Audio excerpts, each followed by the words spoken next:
Hello Internet, today we're going to be talking about the ability to dislike a comment and also see how many dislikes there are. So most video platforms understand that a like-dislike button for the video helps tremendously. It helps show how popular the video is and how people feel about it. With that being said, most platforms do not do the same for comments. You can like and dislike most comments, like BitChute and YouTube. You can like them and you'll see a little number next to the side of them, how many they got. But with dislikes, it's different. You can press it, it doesn't affect the like number, nor does it have its own counter. Its own counter is in the system, so the system is counting every dislike, and I'm sure who left those dislikes. It's like you could trace them back, but they don't publicly show it.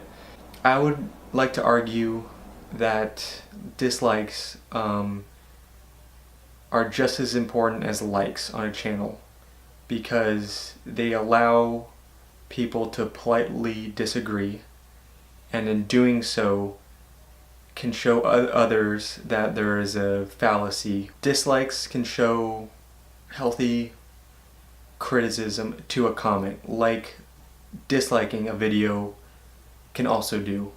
So it's the same thing. It's fairly polite. Comments can be quite mean, but disliking something is pretty tame for the internet. Disliking videos is fine. It gives healthy criticism back to the creator of the video, and the same should be for comments. Comments can be much more mean than the original video, and you can't even see the amount of dislikes. Not even if you're the creator of the video, you can't see the hidden amount. And I think this is unfair to creators and other commenters, because the more disliked a comment is, should be shown to the creator and the other commenters. That's extremely fair. It's the same with making a video. It should be obvious to the public how many likes or dislikes a video got, and the same should apply for comments. I'm okay with creators hiding their comment section or hiding their like-dislike ratio. That's up to the creator, and I think that's a fair ability for the creators to have.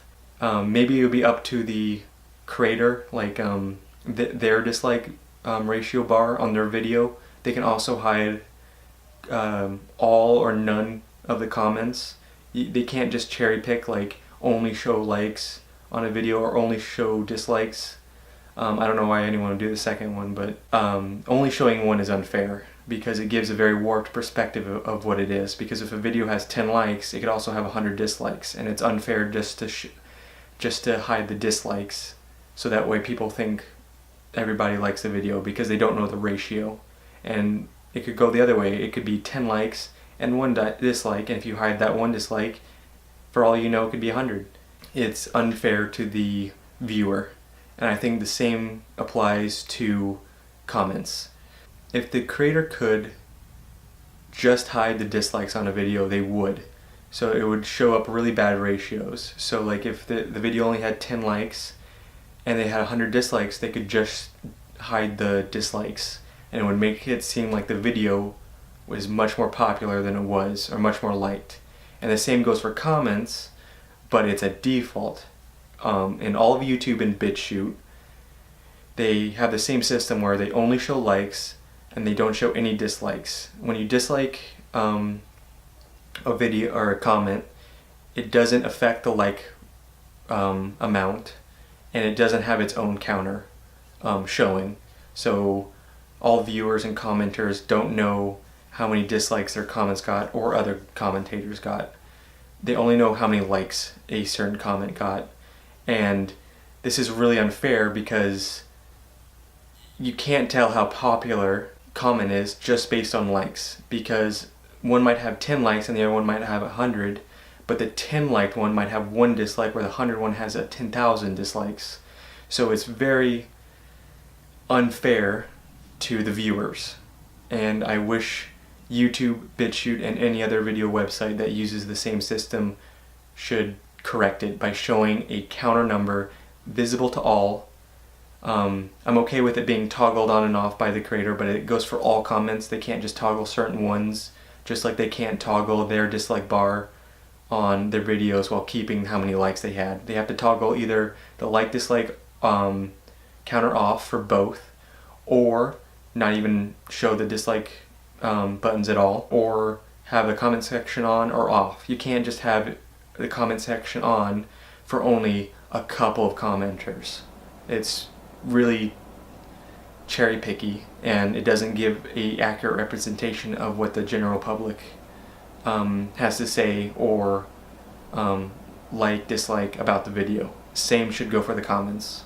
With all that being said, I'm going to go to a channel by Susan Wojcicki to really show this like-dislike problem. So she only has 2 videos up. My first video, advice from creators, why I started my channel, and we're just gonna look at the first one, and there's quite a few comments. There's 14,000, so I'm gonna go through as many as I think are relevant to prove my point. The first comment, penned by Susan. Thank you for all the comments. I've been reading them closely and take your feedback seriously. One of the main reasons I started my channel was to have a place to talk with creators and viewers about the important topics around YouTube. In the future videos, I'll be responding to creator and viewer questions and feedback about YouTube. Please stay tuned. Please. 1.3k likes. I am curious to know how many dislikes there are behind that comment. That really benefits her, but let's 500 replies too. So let's see some of these other ones. YouTube will be the next MySpace, mark my words. First comment right after that, 1.9k upvotes. How many dislikes do you think that has? Do you think it has more or less than hers? Hers has about 0.7k more likes. Do you think that difference is the same? You think that ratio is the same for Uncle Rico? YouTube will be the next MySpace? I don't think it's the same ratio, but I guess we'll never know because YouTube doesn't show the dislike counter. Alright, got another comment here I want to show. YouTube has what, 1 million creators? This video has less than 8k comments at the time of writing. Even full-time YouTubers can't communicate with that many people. Considering you're the CEO of YouTube, I'd hope you'd have a full enough schedule as it is. You cannot meaningfully communicate with creators through a channel like this. If YouTube wants to communicate with creators, it needs to establish a proper customer service department so creators can talk to an actual human if they have an issue. Almost 1,000 likes. I honestly don't know how financially possible that is for YouTube. YouTube probably is pretty good off financially. They're kind of on rocky ground after the adpocalypse, but they kind of brought that onto themselves, so I don't feel terribly sympathetic toward their financial situations, considering they could have played it a lot better. With that being said, I wish there was a human call line creators could call. Having any amount of communication at all with YouTube would be fantastic. I find a call line to be difficult because creators have, 100 plus videos that got demonetized. Then they would have to go through each one with a caller to get it actually viewed by a human and then remonetized. I'm guessing that's why people would call in, and one person does that could take hours for just 10 videos, depending how long the videos are and how many got demonetized and how many the creator wants to fight to get it monetized. it seems so inefficient that way, and YouTube just needs to monetize more people and not be so offended about who does and doesn't get monetized. It's ridiculous to me that the YouTube adpocalypse was caused by one video, and so because advertisers think their videos could be on extremist content, they all want to pull out, and YouTube totally bowed to their whims and made it extremely difficult to get monetized, extremist content or not, because YouTube has extremely loose definitions of what they think is monetizable or not. Pretty much if you were popular before the apocalypse, you kept being monetized. If you were a smaller creator, you were not. And it seems to be the case today, and that gap is only getting larger and larger as YouTube demonetizes more people and bans more people. Here's another one I'd like to see the dislike bar on. Some comments below have been removed. I'd really like to know the ratio on that one, because if it's like lower than 100, it could have some truth behind it. If it's more than 100, it's likely that it's untrue. Comment after Susan's is Top Hats and Champagne. I'm actually subscribed to him. I feel offended. Please demonetize. That kind of shows the YouTube adpocalypse in a nutshell. 4.6k upvotes. How many dislikes does that have? I'm really curious. Is it around 4,000? Is it below 4,000? Is it above 4,000? That would really help demonstrate public opinion about a certain topic. Just because it has a bunch of likes doesn't mean that it's universally liked, or even majority liked. It's impossible to tell without that counter being public. I think YouTube does count the dislikes of a comment, but it just doesn't show it publicly. And I don't think it'd be that difficult to show it publicly with YouTube's money. Be yourself, follow your dreams, get demonetized. 1.7k upvotes. What's the ratio on that, Susan? When you don't show the dislike counter, it is really difficult to tell how truthful something is based on public opinion. Please fix demonetization. 2.k upvotes. This video only has 13k upvotes, Susan.